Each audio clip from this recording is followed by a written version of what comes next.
everyone. Welcome to the first episode of Nantong Talk. Today we have two special guests. Let me introduce.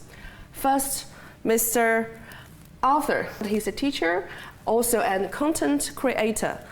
He has been here for 8 years, so yeah, quite a long time. Second, Eve. She's from the US, and she has been here only in half a year, 6 months maybe. Okay, that's welcome. As an English user, I often be asked several questions. How do you learn your English? Or maybe my kid failed again in my examination. What can I do? So this is quite often questions you can hear from the Nantongese parents. So we can start from this topic.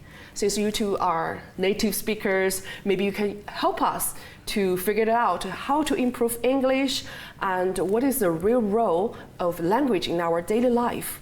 So let's start maybe from the very difficult word in Chinese, 卷. In Chinese, we have the character juan, like you can also have chunjuan. We like to eat spring rolls, you know? So it's the idea of rolling something. So neijuan means like you're rolling into yourself kind of thing. But in English, it doesn't really have a really clear meaning. In Chinese, it's quite a vivid thing. But in English, the best translation is like inner competition, I find. It's this idea that you're competing against everyone around you for a spot at a table or something. And because of the competition is so high, you're basically also competing with yourself every single day. So if you see someone spends 2 hours a day doing their homework, you're going to start doing 3 hours. And when they see you doing 3 hours, they're going to do 4 hours. And it's just this never-ending cycle of competition, you know. Because Nantong is such a famous place for education, here it's even more magnified. It's not just an issue in Nantong, it's actually an issue in the whole of China. But I think here is maybe the most extreme example of it. Because as we all know, 中国教育看江苏，江苏教育看南通. The Chinese education looks at Jiangsu, and Jiangsu's education looks at Nantong. So we're kind of leading the example for public education in China, and that's why it's such a magnified issue here. Since you are here 8 years, as your observation, do you think that Nantong's kids working very hard? What is your... I think definitely the kids here work so hard. The one thing people ask me, what did you learn in China? I actually learned that I could work harder than I was used to working before I came here. And I think although we often complain about the education system giving too much pressure to kids, we mustn't forget that there's also an upside to it.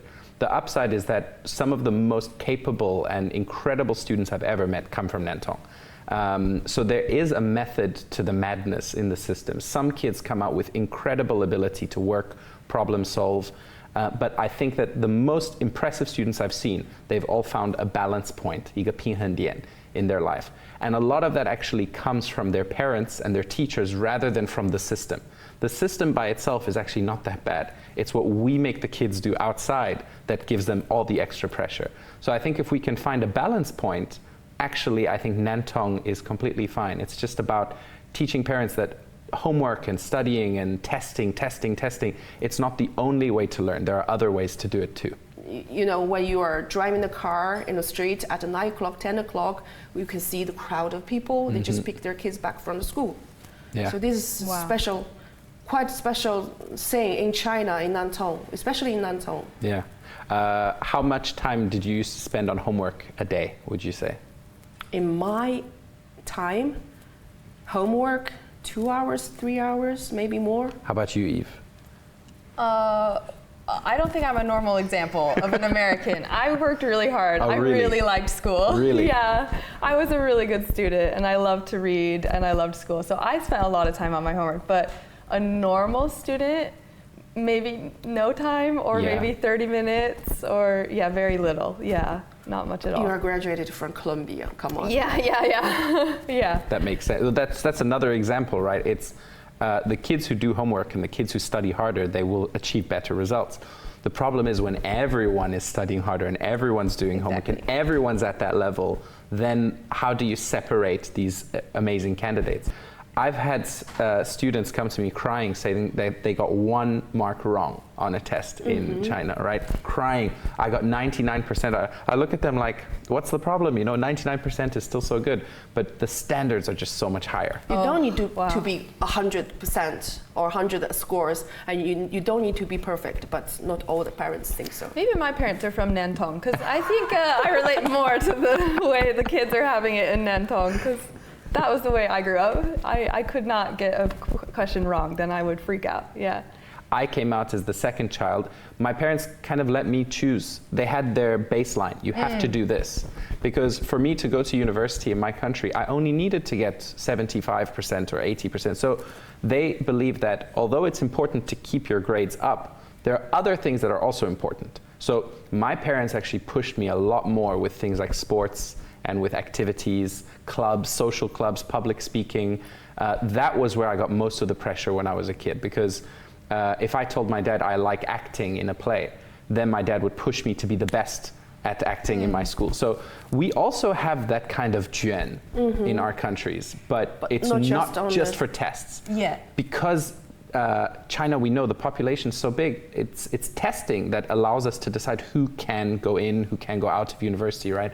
But for us in the West, because we have the luxury of not so many people and more places at university, we can look at other things. So the young generation of Nantong's parents is now in this kind of trend. Like if you're interested in sports, you can go swimming, you can go maybe football. Yeah, football is very important nowadays in Nantong. And if you love music, you can freely go and choose violin or piano, which you like most. And so I try to not push my son so much in his schooling. But when we came to China, we just came recently, and we knew it would be a really big change. He was only 5 years old. And so when we came, we told his teacher, I don't care if he does the homework. I only care if he can learn Chinese and make friends. That was the most important thing.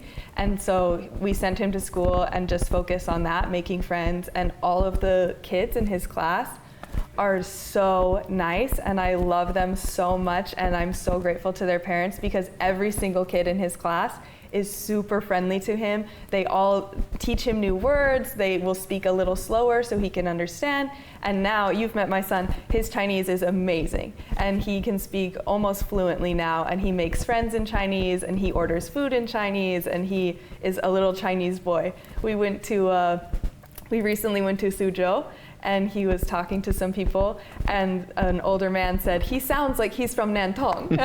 So he really is learning it really fast. I think the technology really developing very fast recently, and you can get the translator easily in your phone, maybe Google Translate. We have a Chinese one, 科大讯飞, I don't know. So many. Baidu Fan is also very good. Yes. A lot of the phones have it in the phone. Earphone, and you can automatically get the translation. Even now with AI, with Doubao, it's amazing. Yeah. Ask him questions. Doubao, you can put it on the table and say, I want you to be an interpreter for this conversation. When I speak, translate to Chinese. When she speaks, and it's amazing the way it does. Really good. So how do you think that at this background, it's really necessary to spend so much time on English learning? No, I feel so strongly about this. Because I'm learning Chinese now, and I've also learned German. I lived in Germany and Austria and learned German. And my goal, like you were saying, you have to pick a goal. My goal was the same then and the same now in China. I really want to have friends in Chinese, because it's totally different. Like the way they think and their culture, you can't fully understand it in English. And so I really want to learn it. And so this is something that like AI or a translation app, it can't teach me. If I don't learn Chinese, then I can't have really close friendships like that, where they can explain the culture, and like how you were explaining the juan. Yeah. Like it's so complicated, and it takes so much. It's not just a word, it's a culture. Yeah. And I want to know this. And for my son, I really want him to have a really open mind, and I want him to think in new ways. And if you only know how to do math in English, you think maybe the world is like this. But if you learn math in Chinese and in English, then suddenly the world is bigger. And so every time you learn more of a language, your world gets bigger and you can think more, you get more creative and more communal and more, you love people more. So I really care about this. And so I think and also just day to day, when you use the translation, when I'm using the translation app, it's just a little bit slow. And so it's kind of, you can't be as funny because it's too slow, and you can't like be as close because it's just a little like instead of just seamless and making friends. So I'm trying really hard to learn Chinese so that. I think that's a great answer. I find that AI is just very impersonal. It's great for solving a problem, and translation apps, they're great for solving a problem if you have that problem in front of you. But in terms of creating relationships, even from a business point of view, from a work point of view, people tend to work with people they like. And if they only know you through the screen of a phone or through someone else's voice, they don't really know who you are. They'll never really trust you completely. And a big thing you said is 100% right, knowing how people think. We're throwing that education out of the window by using translation apps because we're just skipping all of the steps. So the translation app is helping us to guess what our true meaning is. But actually, sometimes the translation is not 100% correct, or sometimes it can push someone in the wrong direction. I can give you an example. Chinese people love modesty, 谦虚, right? And I was having dinner with my father and a friend of mine, and this friend of mine was telling me he was going to build an area outside of his house where he could barbecue, 烧烤. And my father turned around to me and said, tell your friend that I'm the king of barbecue, right? 我是烧烤大王. And I looked at my dad and I thought, if I say that, these people are not going to like my dad because they're going to think he's very cocky. Really, this is just a Western way of being funny. You know, he wasn't trying to start a competition or anything. But in China, I know that the reaction it would have gotten, they would have laughed politely, but they would have had maybe a strange feeling. So I looked at my dad and I said, okay. And I looked at my friend in Chinese and I said, my father's very excited to eat your barbecue. And they shook hands and they walked away. Now, AI is not going to make that translation because in that moment, that was the wrong thing to say. But how did I know that? It's because I've been in that situation. I've said those stupid things before that has made me lose a friend or lose a relationship. So learning the language and speaking to people is still the best way to really get into a culture, make friends, make good business relationships. It's the best way. And you have to learn it step by step through mistakes. And I made a lot of mistakes learning Chinese. I remember there was one time I learned a word from my friend, which was 白痴, which basically means like stupid person, you know? Okay. Yeah, it's a bad word. Oh. I didn't know it was a bad word. So I was at this government meeting in Haimen where they were inviting people who do short form video, you know, digital media and everything, to share their ideas. And I had just started the industry. I understood this word as like an amateur, someone who was new to doing something. So I wrote this whole speech in Chinese and I was wearing a suit and everything, and it was my turn. I was sitting at a table across from the mayor and all very important people, and they gave me the microphone and I stood there, and my first sentence was, I've just started doing this job, and although I am an amateur, that's what I wanted to say, but really I turned around and said, because I'm a giant idiot. And everyone suddenly laughed around me. And I went red in the face. I said, what did I just say? I had used that word with my friends before, and no one commented because in a social setting, it's okay. But when I was in that setting, I realized this was a problem. Now for me, I'm happy to make people laugh, but that education of being in the room and understanding what that word meant and in that situation, it gave me more motivation to go back and study more and get a better understanding of how to speak to people, what's funny, what isn't funny. It's the best way. You still need to study the language. As a native speaker, you guys have any tips to us? I'm really... Yes, you have great tips. Yeah, I like your tips a lot. I think first you need to understand what your goal is. In China, for students, for young students starting in grade 3 and up, they have to do well on their test. So for that, unfortunately, we have all seen that the only way to do that is to study well, do well on your tests. But outside of that, how do you improve your complete understanding of a language? It's through practice. The best way to practice is environment. If we're in bigger cities, sometimes we're lucky enough, we see tourists, we can go speak to them. In Nantong, we see more and more. So if you see them, go talk to them. They'd be so happy to see young kids speaking English to them. But the biggest advice that I have is reading. Reading costs nothing. You can do it whenever you want. The important thing is to just create an understanding. Most kids who don't have that experience of reading, speaking, or watching an English cartoon on TV, they don't have that. They just look at it as like, this is a task I have to complete, and once it's done, I don't need to think about it. But when that penny drops in a kid's head where, oh my God, this is an actual language, this is something people speak, then they have this obsession. I need to know more. I want to do well. You think it should start from a young age? At my age, what kind of English book is helpful? I think you have to just go where your interests are. Like I had a friend, I lived in Germany and learned German, and one of my friends, his English was perfect. He sounded American. And I said, how did you learn your English so well? And he said, my parents said, you can watch as many movies as you want, but only in English. So people in China, in my age, we learning English from American TV series. You know, it started from the Prison Break. It was really an old film, an old TV series. Yeah. And then Desperate Housewives. Yeah. Yeah.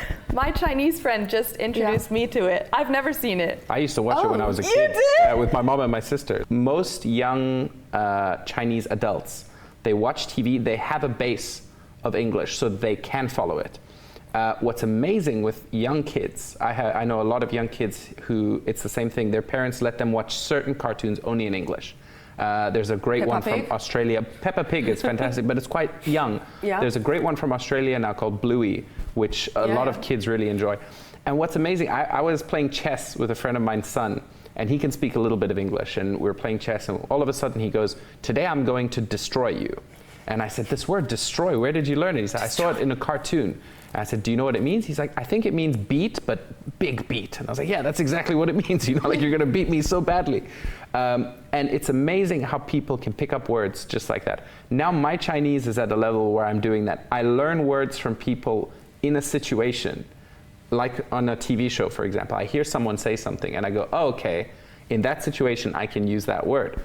If you ask me what that word is in English, I don't know. I can't find the proper translation because I've learned it in that exact moment in the way it should be used. And that's the natural way people learn their mother's language as well. So watching TV is a fantastic way for young kids to do it. Problem is nowadays kids watch too much TV, so you have to find a balance again, you know.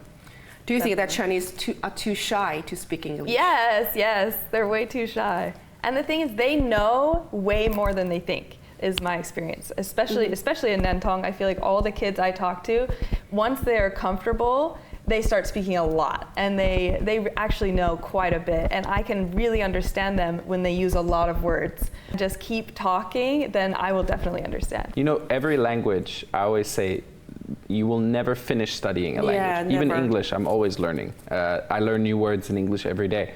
And new slang, and the language is changing, and young people are using the language in a different way. So you will never, ever be fluent, ever, actually. So do you really use the words, it rains dogs and cats? Yeah, it's raining dogs and cats. If you say that, you sound really old. If you say that, it's like... I say that all the time.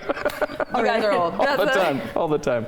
Yeah, so we start English learning like, how do you do? Maybe, how do you do? How do you do? No one says that anymore. No one says that. Yeah. No. That's an old British way. How are you? What's up? Yeah, what's up? How are you? What's going on?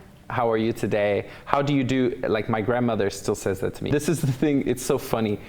We always say, how are you? You know? Yes. And my Chinese friends hate it when I ask them how are you. Because I ask them every single day and they're like, the same, I'm the same, you know? Stop asking me the question. For us, it's just a greeting.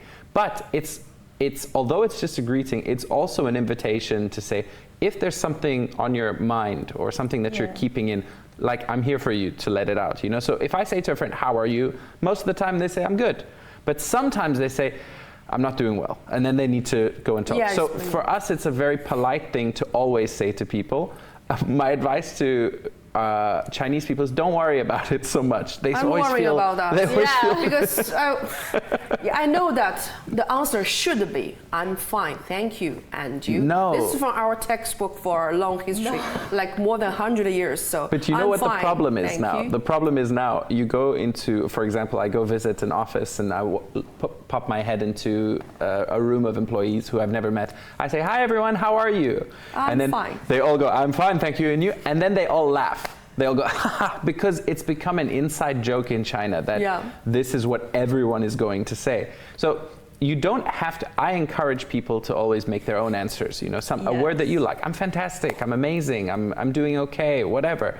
But it doesn't actually matter how you answer that question. It's just a politeness most of the time. So I always see like terror on people's faces when I'm like, hi, how are you? They're like, oh no, what do I say, you know? It's not so important. The formal and informal language, it's starting to disappear in the West as well as young people start to refuse this whole thing of how do you do and everything, you know? We try and keep things simple nowadays. But most of the time, the standards of speaking English for foreigners is much higher than the standards of us speaking Chinese in China. For me, sometimes I just say hello to someone and they go, wow, your Chinese is so good. And I'm like, I have so much more to show you. You know? Just wait. Don't compliment me yet, please. I've got more. So learning Chinese is as difficult as any other languages. German I learned, and I thought German was quite easy because I like to study, right? So, and German has really strict rules, and they always follow them. Strict rules. Yeah, yes. and so I learned the rules, and then I learned the vocabulary, and then I was amazing at German. And when I started learning Chinese, I said, okay, 6 months, I will talk to people and know people. No, it's so hard. The tones are so hard for me. It's really hard to hear, and then it's even harder to say. So even if I can hear the tone, I can't always say it. And then all the vocabulary, it sounds the same when you have the same word with a different tone, but it all means different things. It can be very confusing. And so I think Chinese is much harder at the beginning, but the grammar is much easier, whereas German, the grammar is really complicated. And so I'm trying to get through the hard part of the tones right now so that then it will be a lot easier to just learn all the words and hear it. But yeah, I think Chinese is really difficult. I think there's a long period of lead up before you can really like speak and people can understand you.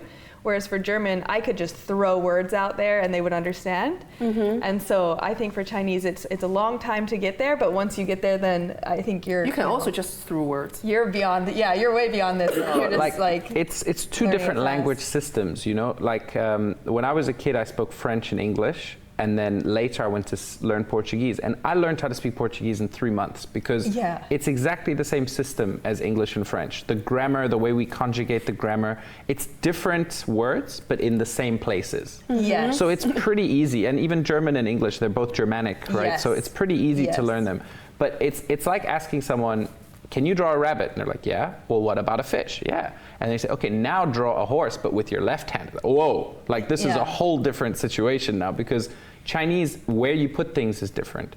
How you change the language is different. We don't have grammar in Chinese, actually, like we do in English.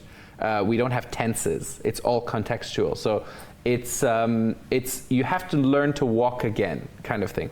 But once you get past the tones, if you're not talking about writing, I think Chinese is easier from a grammar point of view, much easier from a grammar point of view. I think that the first 3 months really suffering and struggling of tones like my or my. Yes? My and my. But my advice to people is don't, because we don't understand tones, we don't. So most people who study Chinese, try to study Chinese, they give up in the first month because the tones make them depressed. They think, I can't do this, it's impossible for me. So my advice to them is always, don't worry about the tones at the beginning. It's impossible for us to remember. At the beginning, just remember how to say the word. And then if the tone is incorrect, then go and check where are you wrong. My advice is, especially if you're in China, listen to how people are speaking and imitate them. My issue was, my teacher was a female. All of my friends were female when I first came. So I was always practicing Chinese with females. So when I would speak Chinese, I started speaking like a girl. Really high? So like if I needed to go to the bus station in Haimen, so I went into the taxi, I was like, 你好, Haimen Chicha-zhan. He said, what? And I was like, Haimen Chicha-zhan. Because that's how I practiced the tones with people, was with female voice. So they were like, it's not ah, it's ah. And I was like, ah, okay. Oh, yeah. So that's the issue for us. But I think what foreigners forget is that most Chinese kids, they don't know the tones. They hear the tones. So if you ask a Chinese person, which tone is this? They go, Oh, I think it's the third one. Yeah. Yeah, it's the third one. Yeah. They don't know it off the top of their heads, but Western students, they think they have to know that all the time. It's not as important as we think it is. I've seen a video on YouTube, and the foreigner just learned Chinese from this. Oh, Yes. oh. They use their fingers to Yeah. point it out and try to remember Yeah. by himself like this. In America, the tone of your voice is your emotion. And so that when I first came to China, I thought everyone was angry. Angry. Yeah, I thought everyone was angry at me all the time.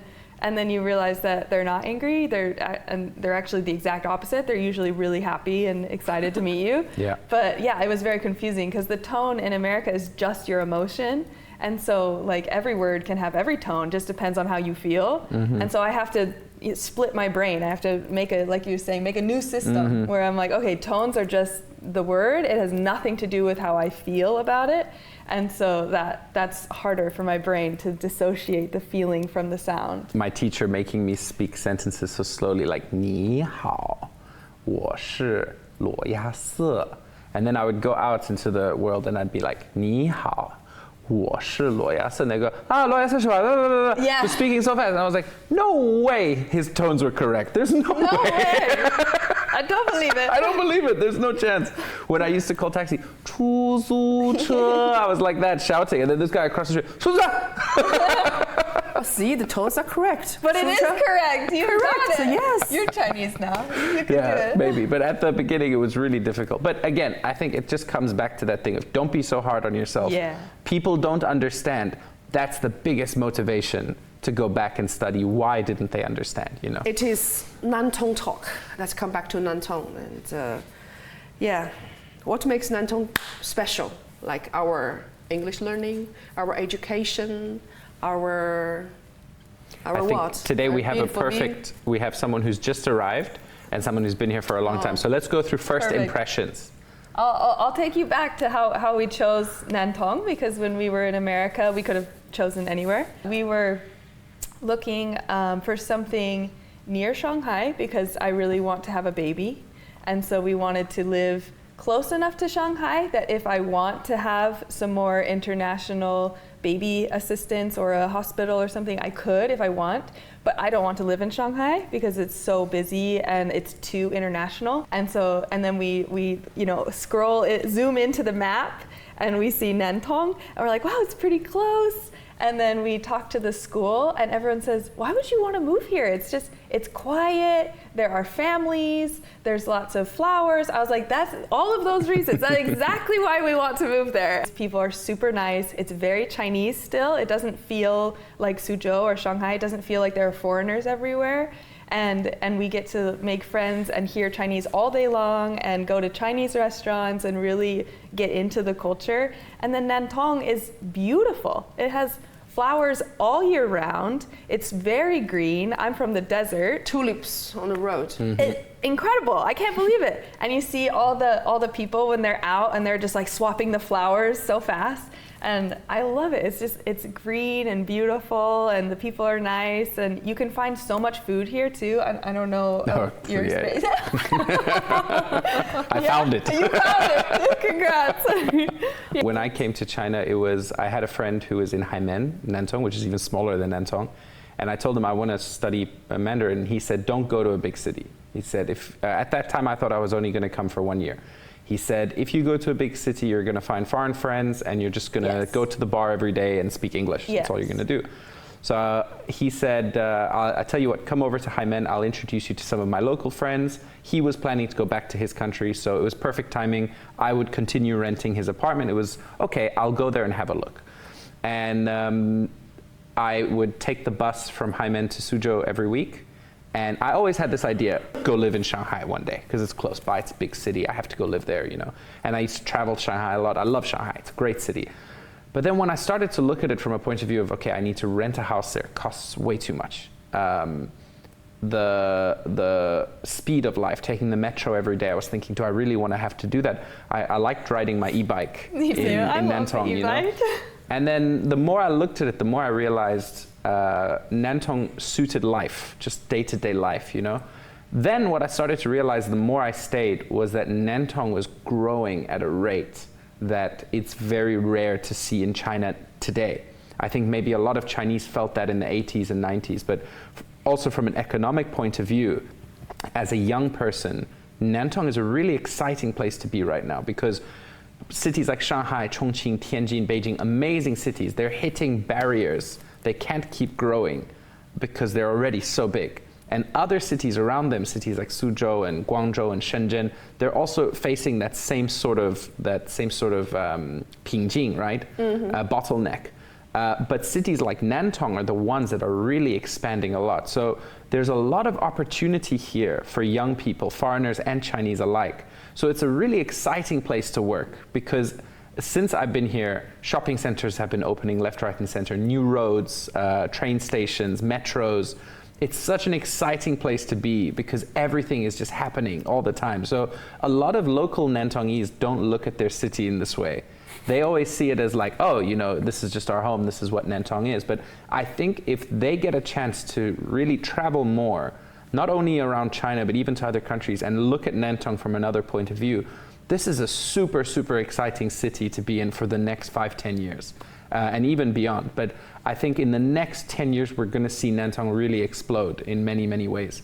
So I think that's one of the biggest things that drew me to stay here from my brain, right? From what my dad taught me to look for in a city. From my heart, the people here are just the best. They're so kind. Because the education system is so good, people are well educated. You have a lot of people who have traveled, but they choose to come back. They have a huge sense of family here, as they do all around China. But you have people who are just so welcoming. Because there are so few foreigners, Nantongese are usually quite proud that they can share their city with foreigners. And the hospitality and the warmth that people have shown me here, people don't believe me when I'm overseas. I used to think it was people's jobs. I thought that they were being paid by like the government to be friends with me, because I was like, who would drive me an hour to go buy pants? You know, Yes, but people do that. So yeah. you fall in love with the people. I mean, Yes. the food is great in Nantong. As you said, the flowers, I mean, they spend so much time and energy keeping the city beautiful. It's clean, education's Very good, clean. people are polite, it's growing. I don't see a reason why I would ever leave, because it's just it's ticking all of the boxes, you know. I left because it's too boring. Yeah, but a lot of young people have that idea, and then what happens is a lot of people get attracted by high salaries in big cities, and then they go over there and they realize they're actually losing money by being in the big cities. A lot of people want the excitement, and I think that's great. If a young foreigner says to me, I'm going to China for 6 months, where should I go? Definitely go to Chengdu, go to Chongqing, Shanghai. That's an amazing city to be. But if someone says to me, I want to experience Chinese culture, like real local Chinese culture, I want to make Chinese friends, I want to learn the language, I want to live in that country, you should find a city like Nantong. And there are many in China. Free visa to China. Do you think that they can freely leave and spend these 30 days without any, what's the word? 100%. Number one, with technology, you're never going to get stuck. Number two, China is such a safe place. Nothing bad's going to happen. Even if you're really lost in the middle of nowhere, you can count on nothing bad is going to happen. Is someone going to come and help you? You still need to make that happen for yourself, right? But now with technology, with the youth who can speak more and more English, I don't think they're going to have any issue. Unless they really go deep into the countryside, I don't think they have any problem getting around nowadays.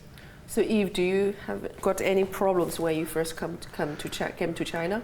It was 7 years ago. Yeah, right? 7 or 8 years ago was my first time, and we were in Taiyuan, and no one spoke any English at all, and I had never been to China, and it was hard. There were a lot of people, you know, everyone's taking photos, and everywhere we go, and they would always say like I was the first American they'd ever seen. And so it was kind of a lot of pressure. I had one translation app that was sometimes correct and sometimes not. And so it was kind of hard, but I knew, you know, some basic words and how to talk a little bit, but really you just sort of charades and like, you know, you can figure it out because like you're saying, everyone's so nice and you're so safe that they will help you. And so if you're trying to, you know, act it out or point, then they'll understand and they can help you. And here in Nantong, I've noticed now the technology is so different. there's all these like deals and stuff at restaurants or when you're shopping. I don't know how to do any of that. And so I will literally, they can help me. Give me your phone. I can't believe it. I'm amazed. That is so nice. And so, yeah, it happens all the time. They just take my phone and they show me which buttons to press, and it's really helpful. So I haven't figured out how to do all of that stuff by myself, but I'm learning because everyone's helping me to do it. And so you can definitely do it because people are really willing to help. So today we talked about everything. Juan. So today, yes, it's ending. So today we're talking about Juan. We're talking about English learning, Chinese learning, and about Nantong. So no any answers, but I think it's always good that keep asking, right? And always the communication is important. So our Nantong International Communication Center welcome all the guests from different area, from different fields, from different countries. So today, thank you very much for today's coming, and see you next time. Bye-bye. Bye. Nantong International Communication Center.